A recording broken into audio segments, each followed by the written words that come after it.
ടിബറ്റിൽ ചൈനയുടെ വൻ അണക്കെട്ട് വരുന്നു. ഇനിയിപ്പോൾ വലിയ ഒരു മാറ്റത്തിനാണ് തുടക്കം കുറിക്കുക. എന്തായിരിക്കും സംഭവിക്കുക?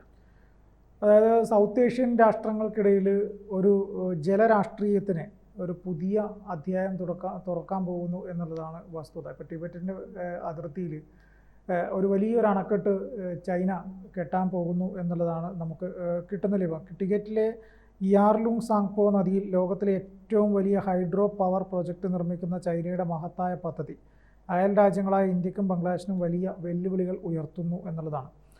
ഇതിൻ്റെ പ്രധാന കാര്യം എന്ന് വെച്ച് കഴിഞ്ഞാൽ, നിലവിൽ ചൈനയുടെ മധ്യഭാഗത്തുള്ള ലോകത്തിലെ ഏറ്റവും വലിയ ഹൈഡ്രോ പവർ പ്ലാന്റിന് അതിനേക്കാൾ 3 ഇരട്ടി ശേഷിയുള്ളതാണ് പുതിയ പദ്ധതി ആസൂത്രണം ചെയ്തിരിക്കുന്നത്. ടിബറ്റിലെ യാർലുങ് സാങ്പോ നദിയിലെ ഈ അതിമഹത്തായ നിർമ്മാണം ഇന്ത്യയിൽ ബ്രഹ്മപുത്രിയായി അറിയപ്പെടുന്ന ഈ നദിയുടെ ഒഴുക്കിനെ പൂർണ്ണമായി നിയന്ത്രിക്കാൻ ചൈനയ്ക്ക് കഴിയുമെന്നാണ് വിദഗ്ധരുടെ കണക്കൂട്ടൽ. അതായത് ഈ ചൈനയിൽ നിന്ന് ടിബറ്റിൽ നിന്ന് ഒഴുകി വരുന്ന നദി അത് ഇന്ത്യയിലെത്തുമ്പോൾ അത് ബ്രഹ്മപുത്രയായിട്ടാണ് അറിയപ്പെടുന്നത്. അപ്പം ബ്രഹ്മപുത്രയിലേക്കുള്ള ജലവിതരണത്തെ അല്ലെങ്കിൽ അതിൻ്റെ ഒഴുക്കിനെ തടസ്സപ്പെടുത്തുന്ന രീതിയിലാണ് അത് അണക്കെട്ട് കെട്ടാൻ പോകുന്നത് എന്നാണ് പറയുന്നത്. അപ്പോൾ അങ്ങനെ വരുമ്പം കാർഷിക മേഖലയിൽ വലിയ പ്രതിസന്ധിയിലേക്ക് ഇന്ത്യ പോകും. ഇന്ത്യ മാത്രമല്ല, ബംഗ്ലാദേശിലേക്കും കൂടെ ഒഴുകുന്നതാണ് ഈ നദി.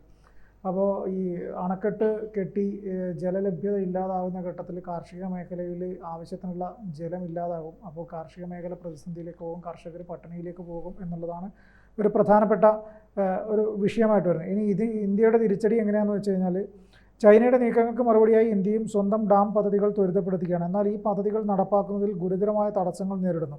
അരുണാചൽ പ്രദേശിലെ നിർദ്ദിഷ്ട ഡാം പദ്ധതിക്കെതിരെ പ്രാദേശിക ജനങ്ങൾ ശക്തമായി പ്രതിഷേധിച്ചു. അവരുടെ ഭൂമിയും ഉപജീവന മാർഗവും നഷ്ടപ്പെടുന്ന ഭയത്തിൽ സർവേ ഉപകരണങ്ങൾ നശിപ്പിക്കുകയും പാലങ്ങൾ തകർക്കുകയും ചെയ്യുന്ന അവസ്ഥയിലേക്ക് എത്തി. അതായത് ഇന്ത്യയും ഒരു ഡാം കെട്ടാനുള്ള ഒരു നീക്കം നടത്തുകയായിരുന്നു. അരുണാചൽ പ്രദേശിലാണ് ഒരു ഡാം പദ്ധതി തുടങ്ങിയിരുന്നത്. പക്ഷേ അവിടെ എന്താ പ്രശ്നം എന്ന് വെച്ച് കഴിഞ്ഞാൽ, അവിടുത്തെ സാധാരണക്കാർ പ്രാദേശികവാസികളായിട്ടുള്ള ആളുകൾ അതിനെ എതിർക്കുകയാണ്. അപ്പം ചൈനയ്ക്ക് തിരിച്ചൊരു ഡാം എന്ന ഒരു പദ്ധതി ഇന്ത്യയുടെ ഭാഗത്ത് നിന്ന് എത്രത്തോളം ഉണ്ടാകും എന്നതിനെക്കുറിച്ച് ഉള്ള ചർച്ചകളാണ് ഇപ്പോൾ നടക്കുന്നത്. കാരണം പ്രാദേശികമായിട്ടുള്ള വലിയ എതിർപ്പുണ്ട്. അവർ അതിനെ എതിർക്കുക എന്ന് പറഞ്ഞു കഴിഞ്ഞാൽ, അവരുടെ ഡാം നിർമ്മിക്കാൻ കൊണ്ടുപോയി വെക്കുന്ന സാധനങ്ങളെല്ലാം നശിപ്പിച്ച് കളയുന്നു. ഒരു പാലം പണിത് ആ പാലം പൊളിച്ച് കളഞ്ഞു. അപ്പോൾ പ്രാദേശികമായിട്ടുള്ള വലിയ എതിർപ്പിനിടയിലാണ് ഇന്ത്യ ഒരു ഡാം എന്ന രീതിയിലേക്ക് മുന്നോട്ട് പോകാൻ തീരുമാനിച്ചിരിക്കുന്നത്. പക്ഷേ അത് എത്രത്തോളം പ്രാവർത്തികമാകുമെന്നറിയില്ല. ഇനി ജലയുദ്ധത്തിൻ്റെ സാധ്യതകൾ വരെ പലരും ചൂണ്ടിക്കാണിക്കുന്നുണ്ട്. ഓസ്ട്രേലിയയിലെ ഗവേഷണ റിപ്പോർട്ടുകൾ ചൂണ്ടിക്കാണിക്കുന്നത് ടിബറ്റൻ പീഠഭൂമിയിലെ നദികളുടെ പൂർണ്ണ നിയന്ത്രണം ചൈന ഏറ്റെടുക്കുന്നത് ഇന്ത്യയുടെ സാമ്പത്തികത്തെ തന്നെ കഴുത്ത് ഞെരിക്കുന്നതിന് തുല്യമാകുമെന്നാണ്. ഹാർവാർഡ് കെനഡി സ്കൂളിലെ പ്രൊഫസറായിട്ടുള്ള റാണ മിറ്റർ കൂടുതൽ കൃത്യമായി പറയുന്നത്, ഇന്ത്യ ചൈന ബന്ധത്തിൽ ഒരു ജലയുദ്ധത്തിനുള്ള യഥാർത്ഥ സാധ്യത നിലനിൽക്കുന്നുണ്ടെന്നാണ്. അതായത് വെള്ളത്തിന് വേണ്ടിയുള്ള യുദ്ധങ്ങളൊക്കെ ഉണ്ടാവാറുണ്ട്. സാധാരണഗതിയിൽ അറിയാം നമുക്ക്, ഒരു വെള്ളം മറ്റെന്തും ജലവും വായുവും ഒക്കെ മനുഷ്യന് അത്യന്താപേക്ഷിതമായിട്ടുള്ള സാധനങ്ങളാണ്. അതൊരിക്കലും ഒഴിച്ചുകൂടാൻ പറ്റില്ല. നമുക്ക് വേറെ എന്ത് ഒഴിച്ചുകൂടിയാലും ഇത് രണ്ടും നമുക്ക് ഒഴിവാക്കാൻ പറ്റാത്തൊരു സാധനമാണ്. അപ്പം ജലത്തിൻ്റെ ലഭ്യത കുറയുമ്പോൾ ഉണ്ടാകുന്ന പ്രാദേശികമായിട്ടുള്ള ആളുകളുടെ എതിർപ്പ് എന്ന് പറഞ്ഞു കഴിഞ്ഞാൽ വലിയ പ്രതിഷേധങ്ങളിലേക്കൊക്കെ പോകാനുള്ള സാധ്യതകളുണ്ട്. അപ്പോൾ അങ്ങനെ വലിയ പ്രതിഷേധങ്ങൾ വന്നു കഴിഞ്ഞാൽ ഇന്ത്യയിൽ വലിയ ബുദ്ധിമുട്ടുകളുണ്ടാകും. സ്വാഭാവികമായിട്ടും ഇന്ത്യ എന്തുകൊണ്ട് വെള്ളത്തിൻ്റെ ജലലഭ്യത കുറഞ്ഞു എന്ന് പറഞ്ഞു കഴിഞ്ഞാൽ, അത് ഈ ചൈന അണക്കെട്ട് കെട്ടിയിട്ടാണെന്നറിയാം. ഇന്ത്യയിലേക്ക് വരുന്ന വെള്ളം തടഞ്ഞു നിർത്തി എന്നുള്ളതാണ് അതിൻ്റെ പ്രധാനപ്പെട്ട ഒരു കാര്യം. അപ്പോൾ അങ്ങനെ വരുമ്പോൾ എന്ത് സംഭവിക്കുമെന്ന് വെച്ച് കഴിഞ്ഞാൽ, ഇന്ത്യയും ചൈനയും തമ്മിൽ വെള്ളത്തിന് വേണ്ടി ഒരു യുദ്ധം നടത്തേണ്ട അവസ്ഥയിലേക്ക് കാര്യങ്ങൾ പോകും എന്നാണ് വിദഗ്ധർ ചൂണ്ടിക്കാണിക്കുന്നത്. ഇനി ചൈനയുടെ ഊർജ്ജ ആവശ്യങ്ങൾ എങ്ങനെയാണെന്ന് വെച്ച് കഴിഞ്ഞാൽ, പ്രൊഫസർ മിറ്റർ വിശദീകരിക്കുന്നത് ഇങ്ങനെയാണ്. ചൈനയ്ക്ക് വെള്ളം ഒരു ആയുധമായി ഉപയോഗിക്കാൻ നേരിട്ട് താല്പര്യമില്ലെങ്കിൽ പോലും അവരുടെ അതിവേഗം വളർന്നു വരുന്ന AI ഡാറ്റാ സെൻറ്ററുകൾക്കും സാങ്കേതിക മേഖലയ്ക്കും വൻതോതിലുള്ള വൈദ്യുതി ആവശ്യമാണ്. ഈ ആവശ്യം നിറവേറ്റാൻ മെഗാ ഡാമുകൾ അത്യന്താപേക്ഷിതമാണ്. കൂടാതെ കാർബൺ പുറന്തള്ളാതെ ഹരിത ഊർജ്ജം ഉറപ്പാക്കാൻ ഹൈഡ്രോ എനർജി അനിവാര്യമായതിനാൽ ഈ പദ്ധതികൾക്ക് ചൈന ഉയർന്ന മുൻഗണന നൽകുന്നു. ഇനി ഇന്ത്യയുടെ പ്രതിസന്ധി എന്തൊക്കെയായിരിക്കും എന്നുള്ളതാണ് നമ്മൾ നോക്കുന്നത്. ഇന്ത്യക്കും ഫോസിൽ ഇന്ധനങ്ങളിൽ നിന്ന് മാറിക്കൊണ്ട് വൈദ്യുതി ആവശ്യം നിറവേറ്റണമെന്നുണ്ട്. എന്നാൽ ഇതിനുള്ള പരിഹാരങ്ങൾ ലളിതമല്ല. പാകിസ്ഥാനുമായി നിലനിൽക്കുന്ന സങ്കീർണമായ ജലകരാറുകൾ, ആണവോർജ്ജത്തിലേക്കുള്ള മാറ്റത്തിനുള്ള ദീർഘകാല സമയപരിധി എന്നിവയെല്ലാം ഇന്ത്യയുടെ മുൻപിൽ വ്യക്തമായ എളുപ്പവഴികളില്ലാത്ത അവസ്ഥ സൃഷ്ടിക്കുന്നു. ഇനി ഭാവിയിലെ നയതന്ത്ര സാധ്യതകൾ എങ്ങനെയായിരിക്കും എന്ന് പരിശോധിക്കാം. വിദഗ്ധരുടെ അഭിപ്രായത്തിൽ ഇന്ത്യയുമായി മൃദുലമായ നയതന്ത്രം നിലനിർത്താൻ ചൈന ആഗ്രഹിക്കുന്നുണ്ടെങ്കിൽ ഇന്ത്യയുടെ ഊർജ്ജ ആവശ്യങ്ങളെ തടസ്സപ്പെടുത്തുന്ന രീതിയിലുള്ള ഡാം നിർമ്മാണങ്ങൾ ഗുരുതരമായ പ്രത്യാഘാതങ്ങൾ ഉണ്ടാക്കും. ഇന്ത്യ, ചൈന, ബംഗ്ലാദേശ് എന്നീ രാജ്യങ്ങളുടെ ദീർഘകാല സാമ്പത്തിക വളർച്ചയ്ക്ക് ഈ മേഖലയിൽ വലിയ സംഘർഷങ്ങൾ ഒഴിവാക്കേണ്ടത് അത്യന്താപേക്ഷിതമാണ്. ചൈന ഈ മേഖലയിലെ ഏറ്റവും ശക്തമായ ശക്തിയായതിനാൽ തങ്ങളുടെ പ്രവർത്തനങ്ങൾ നയതന്ത്രപരമായും സാമ്പത്തികമായും സുതാര്യമായി ചർച്ച ചെയ്ത് നടപ്പാക്കേണ്ട ഉത്തരവാദിത്തം അവർക്കുണ്ടെന്നാണ് വിദഗ്ധാഭിപ്രായം. ഇന്ത്യയുടെ ജലസുരക്ഷയും പ്രാദേശിക സ്ഥിരതയും സംബന്ധിച്ച ഈ സുപ്രധാനമായ വിഷയത്തിൽ അന്താരാഷ്ട്ര സമൂഹത്തിൻ്റെ കൂടുതൽ ശ്രദ്ധയും ഇടപെടലും ആവശ്യമാണെന്ന് നിരീക്ഷകർ അഭിപ്രായപ്പെടുന്നു. അതായത് ചുരുക്കി പറഞ്ഞു കഴിഞ്ഞാൽ ചൈന അവരുടെ ഊർജ്ജ ആവശ്യങ്ങൾക്ക് വേണ്ടി കെട്ടുന്ന ഒരു ഡാമാണ്. അപ്പോൾ പ്രത്യേകിച്ച് അത് ഈ വൈദ്യുതി ഉൽപ്പാദിപ്പിക്കുക എന്നുള്ളതാണ്. അതായത് ഈ കാർബൺ പുറന്തള്ളാത്ത വിധത്തിലുള്ള വൈദ്യുതി ഉൽപ്പാദിപ്പിക്കാൻ വേണ്ടിയിട്ടാണ് അവർ ഈ ഡാം കെട്ടുന്നത്. വൈദ്യുതി ഉൽപ്പാദിപ്പിക്കണമെങ്കിൽ ഈ ജലം അത്യാവശ്യമാണ്. അപ്പോൾ അവർക്ക് വലിയ തോതിൽ അവരുടെ AI സാങ്കേതിക വിദ്യകളുടെ ഡാറ്റാബേസൊക്കെ പ്രവർത്തിക്കണമെങ്കിൽ വൈദ്യുതി കൂടുതൽ ആവശ്യമായിട്ട് വരുന്നുണ്ട്. അപ്പോൾ അധികം ആവശ്യമായിട്ട് വരുന്ന വൈദ്യുതി കണ്ടെത്തുക എന്നുള്ളതാണ് ഇവർ ഇതുകൊണ്ട് ഉദ്ദേശിക്കുന്നത്. പക്ഷേ ഇതിൻ്റെ പ്രധാന പ്രശ്നം എന്ന് വെച്ച് കഴിഞ്ഞാൽ അവർക്ക് വൈദ്യുതിയും മറ്റു കാര്യങ്ങൾക്കൊക്കെ വേണ്ടി ഉപയോഗിക്കാൻ അവരുടെ വെള്ളം സ്റ്റോറേജ് ചെയ്ത് വെക്കുമ്പോൾ ഇന്ത്യയിലേക്കുള്ള വെള്ളത്തിൻ്റെ ഒഴുക്ക് കുറയും. അതോടൊപ്പം തന്നെ ഇന്ത്യയിലും ഇതേപോലെ തന്നെ വൈദ്യുതി ഊർജ്ജ ആവശ്യങ്ങൾക്ക് വേണ്ടിയൊക്കെ ഉപയോഗിക്കാൻ വേണ്ടിയിട്ടുള്ള വെള്ളമാണ്. അപ്പോൾ ആ വെള്ളം അവിടെ തടസ്സപ്പെടുമ്പം ഇവിടെ അതിൻ്റെ ഉൽപ്പാദനം കുറയുമ്പോൾ സ്വാഭാവികമായിട്ടും ഇന്ത്യക്ക് ഈ പറഞ്ഞതുപോലെ ചൈനയോട് വലിയ തോതിൽ കലഹിക്കേണ്ടി വരും. അപ്പോൾ വരാൻ പോകുന്ന യുദ്ധം അത് ജലത്തിന് വേണ്ടിയുള്ള യുദ്ധമായിരിക്കും എന്നുള്ളതാണ് ഓസ്ട്രേലിയ ഹാർവാർഡ് യൂണിവേഴ്സിറ്റിയിലൊക്കെ വലിയ പഠനങ്ങൾ നടത്തിയിട്ട് പറയുന്നത്.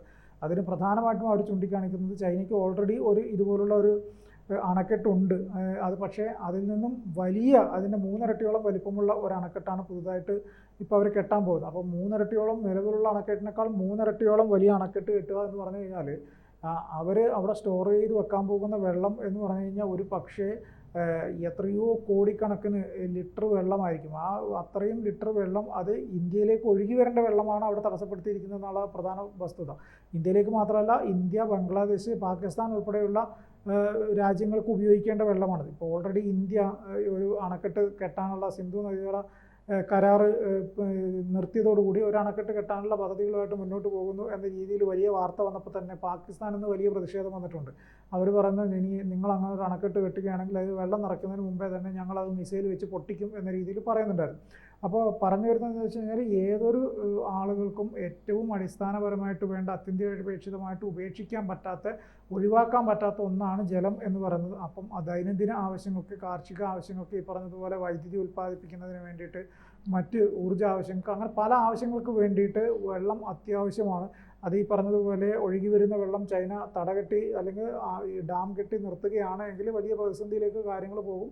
വരാൻ പോകുന്ന കാലഘട്ടം ഈ പറഞ്ഞതുപോലെ തന്നെ വെള്ളത്തിന് വേണ്ടിയുള്ള ഒരു യുദ്ധത്തിലേക്ക് എത്തിക്കും എന്നാണ് പറയുന്നത്. നമുക്കറിയാം ഈ പറഞ്ഞതുപോലെ ഓപ്പറേഷൻ സിന്ദൂർ കഴിഞ്ഞതിന് ശേഷമാണ് സിന്ധു നദിയുടെ കരാറ് ഏകദേശം 1960 മുതലെങ്ങാണ്ട് എഴുതി വെച്ചൊരു കരാറാണ്. ആ കരാറ് റദ്ദാക്കപ്പെടുന്നത്, അല്ലെങ്കിൽ ആ കരാറ് പൂർണ്ണമായിട്ടും നിർത്തലാക്കുന്നു എന്നൊരു തീരുമാനത്തിലേക്ക് ഇന്ത്യ എത്തി. അപ്പോൾ ഇന്ത്യ അങ്ങനെ ഒരു തീരുമാനത്തിലേക്ക് എത്തിയപ്പം അതിൻ്റെ ആത്യന്തിക ഫലം അനുഭവിക്കേണ്ടി വരുന്നത് പാകിസ്ഥാനികളാണ്. പാകിസ്ഥാനികൾക്ക് അവിടുത്തെ പ്രത്യേകിച്ച് കാർഷിക മേഖലയെ എന്താ പറയുക, അതിനോട് അനുബന്ധിച്ച് ജീവിക്കുന്ന നിരവധി ആളുകൾക്ക് അവരുടെ കാർഷിക മേഖലയിൽ കൃത്യമായിട്ട് അവർക്ക് കൃഷി ചെയ്യാനോ ഈ പറഞ്ഞതുപോലെ ഓരോ കാര്യങ്ങൾ ഉൽപ്പാദിപ്പിക്കാനോ പറ്റാത്ത ഘട്ടം വന്ന സമയത്ത് അവർക്ക് പിന്നീട് എന്ത് എന്നൊരു ചോദ്യം വരുമ്പോൾ വേറെ ഒരു മാർഗവുമില്ല. ഇന്ത്യയോട് അപേക്ഷിക്കുക, നിങ്ങൾ അണക്കെട്ട് കെട്ടി അത് തടയരുത്, അല്ലെങ്കിൽ നിങ്ങളിപ്പോൾ കരാറ് റദ്ദാക്കിയത് വഴി, വെള്ളം തടഞ്ഞത് വഴി ഞങ്ങൾക്ക് ഇത്രമാത്രം പ്രതിസന്ധി ഉണ്ട്, അതുകൊണ്ട് അത് ഒഴിവാക്കി തരണം എന്ന് പറയുക. പക്ഷേ അത് പിന്നീട് പുനഃപരിശോധിക്കേണ്ട ഒരു കാര്യമാണ്. ഇക്കണക്കിന് ഇതേപോലൊരു സാഹചര്യം ഒരു പക്ഷേ ഇന്ത്യക്ക് അരുണാചൽ പ്രദേശ് പോലുള്ള ആ മേഖലകളിൽ താമസിക്കുന്ന ആളുകൾക്ക് വരാനുള്ള സാധ്യതയുണ്ട് എന്നാണ് ഹാർവാർഡ് യൂണിവേഴ്സിറ്റിയിൽ അവർ പറയുന്നത്. അതിൻ്റെ പ്രധാന കാരണം അവർ പറയുന്നത് ഇത്ര വലിയൊരു അണക്കെട്ട്, അപ്പം അതിൽ കോടിക്കണക്കിന് ലിറ്റർ വെള്ളം അതിനകത്ത് സൂക്ഷിക്കേണ്ടി വരും. അത്രയും സൂക്ഷിക്കപ്പെടുന്ന വെള്ളം ഇന്ത്യ ഉൾപ്പെടെയുള്ള രാജ്യങ്ങൾക്ക് പല ആവശ്യങ്ങൾക്ക് ഉപയോഗിക്കേണ്ടതാണ്. അപ്പം വരും കാലഘട്ടങ്ങളിൽ ഇങ്ങനെ വെള്ളം കിട്ടാതാവുന്ന ഘട്ടത്തിൽ ഇന്ത്യ വലിയ പ്രതിസന്ധിയിലേക്ക് പോകും. ജലലഭ്യത ഇല്ലാത്തതിൻ്റെ വലിയ പ്രതിസന്ധി തുടർന്നാളുകളിൽ ഇന്ത്യക്ക് നേരിടേണ്ടി വരും. അത് പിന്നീട് ഇന്ത്യയും ചൈനയും തമ്മിൽ വളരെയധികം നല്ല ബന്ധമാണെങ്കിൽ പോലും ജലത്തിന് വേണ്ടിയുള്ള ഒരു രാഷ്ട്രീയ യുദ്ധത്തിലേക്ക് അത് പോകും എന്നാണ് വിദഗ്ധർ ഈ വിഷയവുമായി ബന്ധപ്പെട്ട് അഭിപ്രായപ്പെടുന്നത്.